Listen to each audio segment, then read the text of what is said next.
For today's video mga ka-idol, so ipapakita ko po sa inyo mga ka-idol ang ating niluluto po ngayon mga ka-idol. Sundan lang po ninyo ang ating video mga ka-idol ha. So ganito po ang aking pagluto. So mga ka-idol, so luto na po yung ating menu for today. So tingnan na po mga ka-idol. So ating chicken wings and liver adobo mga ka-idol. Tara, sundan nyo po nyo mga ka-idol kung paano ko niluto. Nilagay ko lang po dyan sa screen ng ating list of ingredients ang ating ginagamit mga ka-idol, para makita po ninyo kung anong nilagay ko dyan sa aking pagluluto. Naglagay tayo ng sweetie powder mga ka-idol para may color ang ating manok mga ka-idol. So yellow na mga ka-idol. So nag-add din to ng lasa ang ating sweetie powder. So try natin tong ganitong istilong pagkaluto mga ka-idol. So naglagay tayo ng soy sauce at water of pickles mga ka-idol. So yung mikos na natin mga ka-idol. Naglagay tayo ng grind whole black peppercorn.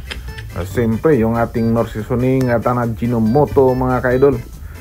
Pang add lasa sa ating timplada mga ka-idol. Nilagay na po natin chicken liver. So imikos-mikos natin mga ka-idol ang ating nailagay ng mga sangkap.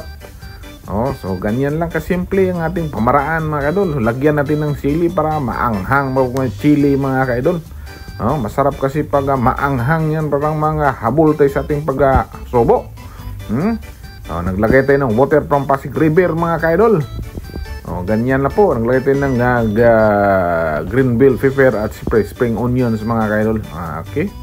So ganyan lang kasimple ang ating pamaraan kung ano lang available ng ating ilalagay dito mga ka-idol. Sana po nagustuhan po niyo ang ating luto mga ka-idol. At huwag niyong kalimutan na magbakas kayo ng comments mga ka-idol sa ating video para mas may balikan ako mga ka-idol. So tikman mo na ni Boknoy kung tama na bang timpla mga ka-idol. So nagdad tayo ng sugar. So ang sugar pang neutralize to mga ka-idol yung ating white sugar. So para mas masarap at malinamnam ang ating luto. So ito platings na po tayo mga ka-idol. Ganyan lang si Boknoy mag-platings mga ka-idol. At patapos na tayo mga ka-idol. At ready na tayo bakbakan mamaya mga ka-idol. So ito na po ang ating finished product mga ka-idol. Ready for serving na.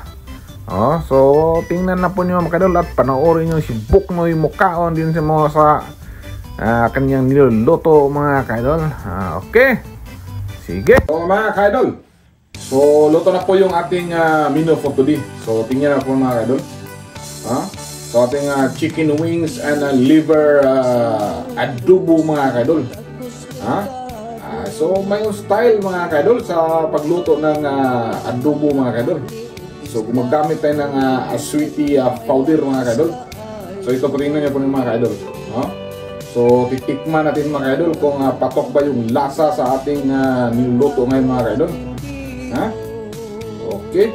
Panalo ba? Lock.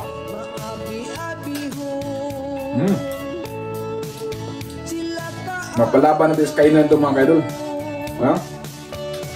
Talagang lasang-lasa mga ka-idol. So maganda tingnan si may sweetie. So panoorin na po niyo mga nasumpisahan sa pagtapos mga ka-idol para makita nyo kung paano ko yung luto. Madali lang ito, common na ito na luto mga ka-idol. So yun ang pinaka nauna nating mga paboritong luto sa manok mga ka-idol. Thank you for watching. Bye bye.